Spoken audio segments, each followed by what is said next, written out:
After several years of working together as spies for MI6, the couple finds out that they're having a child. They decide it's time to quit their jobs, but eventually their job comes hunting for them. 15 years before their retirement, Matthew and Emily receive a call from the MI6 headquarters that their target is in his residential building, having his 8-year-old child's birthday party. Arriving at the location, the two disguise themselves as a French couple, using the facade that they are French arms brokers. They manage to play the role perfectly so that their target, an arms dealer known as Gore, doesn't suspect anything and allows them to have fun at the party. Using his handshake from earlier, Emily employs a device to scan her arm to get the fingerprint, which she uses to retrieve a device known as the ICK device, also known as a master key. Anyone who has the key is capable of destroying a whole city. An alarm goes off, and the mansion's security shows up, but they are no match for the couple as they quickly take them out. Chuck, their mission supervisor, tells them to quickly get to the meeting point for extraction and not to mention anything about retrieving the IC key to anyone. Arriving at the extraction point, it's clear that a fellow agent, Baron, shares a keen interest in Emily, but he doesn't show it. Inside the plane, Emily reveals that she's pregnant with Matthew's child and is scared that he wouldn't admit being responsible for it. In most cases, raising kids as a spy isn't ideal. However, he really wants to help raise the baby and is happy to finally become a father. To celebrate the moment, he tells the flight attendant to bring them some champagne. At that moment, Emily tries to use the bathroom and isn't allowed, noticing something unusual. Before they can think, Emily is grabbed from behind by the flight attendant, who demands that the IC key be given to him. Matthew gently brings it out and throws it to him. Distracted by it, the steward lets go of Emily, and they quickly grab him and toss him away. A brawl begins as it turns out that everyone on the plane also happens to be a bad guy. Emily disarms the gun before engaging with the bad guys, but the air host manages to find it and loads the gun. He's about to shoot Emily, but Matthew grabs him from behind, causing him to miss. The bullet hits the pilot, and without any control, the plane crashes onto a mountaintop with the air host holding onto the key as the plane is divided into two halves by the impact. Before they know what's going on, the plane is about to hit rock bottom. Seeing this, Matthew grabs a parachute and gives it to Emily since it's the only one left. He tells her to take care of herself and the baby as he's about to sacrifice himself. At that moment, Emily doesn't listen to his nonsense and grabs him by the thigh as they glide through the snowy mountains. After landing safely, Matthew says they really don't have to continue being spies now that they're expecting a child. Since their plane crashed, headquarters would think they didn't make it out alive, and this is their opportunity to go off-grid and start a new life as a family. 15 years into the present day, the couple lives as a happy family with 2 kids known as Alice and Leo. Alice is a stubborn teenager, and they are sometimes scared to confront her when she's being disobedient. But she's smart enough to know when they're lying, like when she heard her dad speaking Russian, calling them out for lying about their real identities. Inside the car, Emily tries to be nice to her daughter by asking her if they could see a movie later, but she refuses, saying she has a study date with one of her friends. Arriving at the school, the couple watches their daughter kiss her boyfriend and even uses binoculars to get a better view. Seeing this, Alice calls them out and thinks they're acting weird in front of her friends. At home, Emily keeps complaining about how she cares so much for her daughter, which she never even received from her mother. When she hears a beeping noise, she finds out it's her daughter's computer. After trying random passwords to get in, she notices a scratch paper behind the computer and guesses the password right. Matthew comes to join her, and she points out that Alice might be lying to them. As spies, they should always watch their kids. She finally enters the password and discovers that Alice is at some location and not at her friend's place, just like she mentioned earlier. Using their phone GPS tracker, they finally find out she's at the club. Arriving there, the couple tells their daughter to leave the place, but she points out that other kids her age are having fun too, revealing she has a fake ID that allows her to enter the club. At that moment, a guy walks up to Emily saying Alice isn't going anywhere, calling her a boomer. As Emily starts to walk out, she's grabbed by the guy. Furious, Emily grabs the guy by his throat, smashing his head on a platform. A huge fight breaks out, and Matthew has to fight too. The couple ends up crashing the party. Matthew notices a kid recording them and grabs his phone to delete the footage. Inside the car, they argue about her lying that she was studying at a friend's place. She's more curious about how her parents could fight like they did in the club. The couple lies again, telling her that they learned a few moves in a taekwondo session and with practice, they've come to be great protectors. Alice doesn't believe them and goes back to her room. Emily can't help but remember the good old days of spies. As they discuss it to ease the tension, Matthew tries to calm her by reminding her that they decided to leave the life behind because of the family they chose to have. To lighten the mood, Matthew spars with her. Meanwhile, Alice blames her little brother for revealing her location, but he denies his involvement, though he's happy that she's grounded. The next morning, they're visited by Chuck.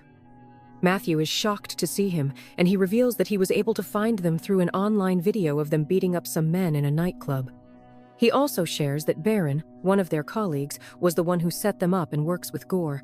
He's looking out for them and thinks that their home is compromised and they need to get somewhere safe. He isn't able to finish his words when a sniper shoots him down.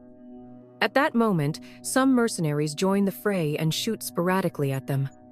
Thankfully, the kids are in school, and they're able to dodge the bullets and make it out with their car to pick up their kids while trying to evade the chasers.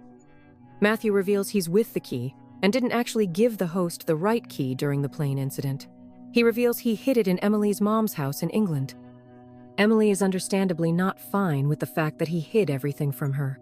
When a car comes too close, Matthew fills a Diet Coke with Mentos and throws it at the bad guys. The splash causes them to lose control and crash into a truck, sending them flying. They quickly pick up their kids and head straight to the airport. The kids keep asking them lots of questions, and they begin to reveal some secrets they've kept from the kids their entire lives. To answer their questions, Emily reveals that her grandma is still alive, and they are going there to stay for a while. Arriving in London, the couple keeps hiding their faces from cameras, and Alice still doesn't understand anything. They quickly take a bus to a secluded parking lot and steal a car, pretending it was left by their personal chauffeur. Meanwhile, Baron arrives at the airport, following the camera footage to find their current location, and some of Gore's men are also trailing them. Inside the car, the couple asks their kids to switch off their phones to avoid being tracked. When they run out of fuel, they decide to stop by at a gas station. The kids begin to argue about the real identities of their parents. Looking at their passports, they're shocked to see that they answer to different names. One of the kids even Googles their last name on his play switch, only to find out that the identity belongs to a deceased person. The couple begins to make plans on how to assess the situation. Matthew shares that they need to get the IC key and take it to MI6 for immunity. At that moment, a group of Gore's men arrives at the gas station. Seeing this, Matthew uses a gas pump as a flamethrower to fend off the bad guys while Emily happily engages in hand-to-hand combat with them as their kids watch in awe, shocked to see if it's really their parents pulling off those stunts. After the fight, the couple quickly takes the kids into the car as they drive off. Baron arrives with his agency, and Matthew, trying to create a barrier between them, shoots at a truck carrying huge pipes, causing it to fall onto the road and block Baron and his men from chasing them. While in the car, the kids are hell-bent on knowing who their parents really are. Unable to defend themselves anymore, Matthew reveals that they work for the CIA as spies, but that was in the past. At that moment, Matthew learns that his son's Switch has a Wi-Fi connection, so he takes it from him and tosses it across the road. Arriving at Emily's mom's house, a gunshot suddenly echoes through the air, revealing that Grandma just shot down a harmless bird. A heated argument ensues between mother and daughter, but they take it inside. Matthew tries to calm the tension by revealing their true intentions for being there. At that moment, Grandma's love, a middle-aged man known as Nigel, walks in to greet everyone and wants the kids to refer to him as Grandpa. Meanwhile, Baron, with the help of his partner, is able to track down their location after finding out that Emily's mom actually once worked for MI6.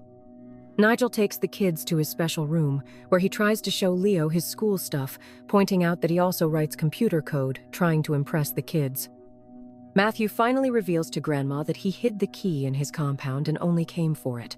Another heated moment ensues, and Emily reveals that her mom was never there for her growing up.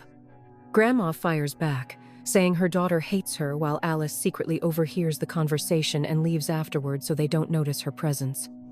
Grandma reveals that she's always tried her best to balance her work life and being a mother, but Emily insisted on going to a boarding school in America. The couple goes to search for the key while Grandma takes the moment to bond with her granddaughter. Meanwhile, a group of armed militia manages to infiltrate the compound. After getting the key, the couple hears some noise outside, and when they make it inside the house, they are shocked to see Grandma tied up alongside Nigel.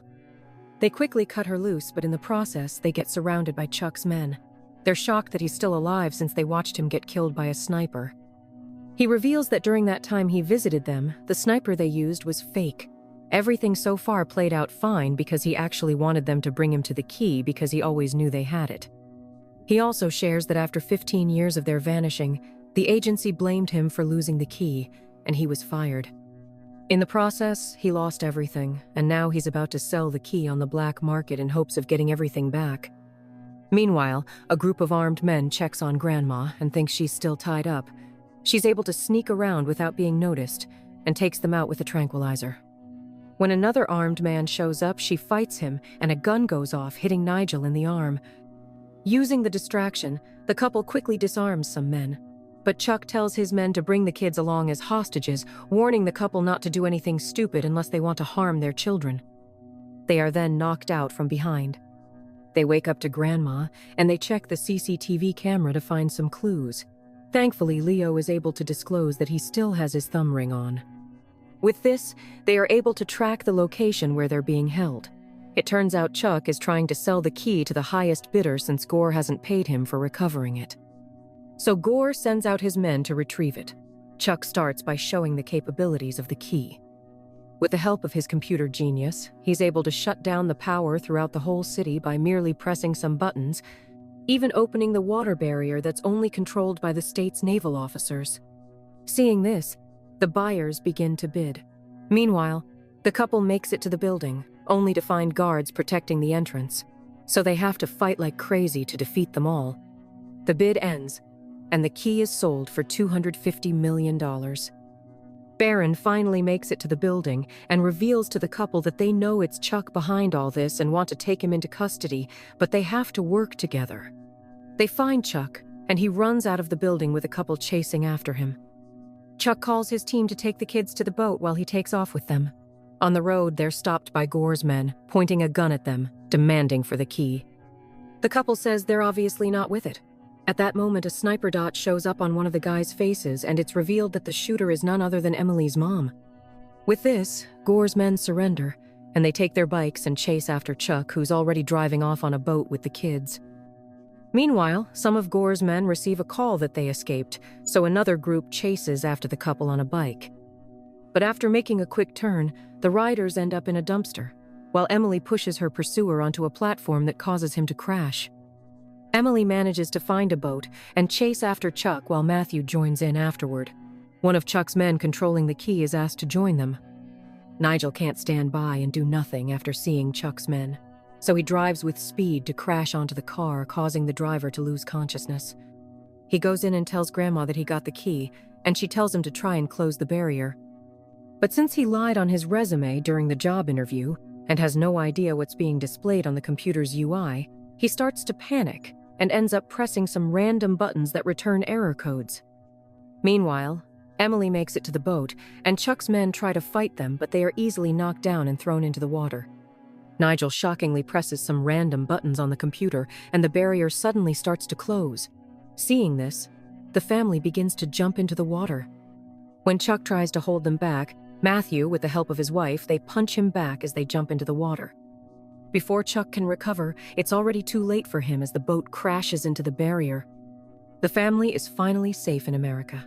Alice manages to score a penalty to win her first football championship game as everyone celebrates the victory.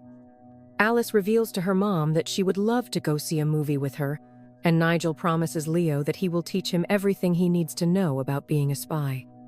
The couple is happy that things are finally going back to normal, only for Baron, who's been hiding in the car's back seat, to reveal that Chuck is still alive.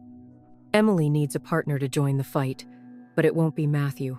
Curious about who the new partner is, Baron reveals that it is her dad. Matthew is shocked to hear this because Emily never mentioned that her dad was still alive. Thanks for watching. If you enjoyed the video and want more from this channel, please like and subscribe, and don't forget to turn on notifications.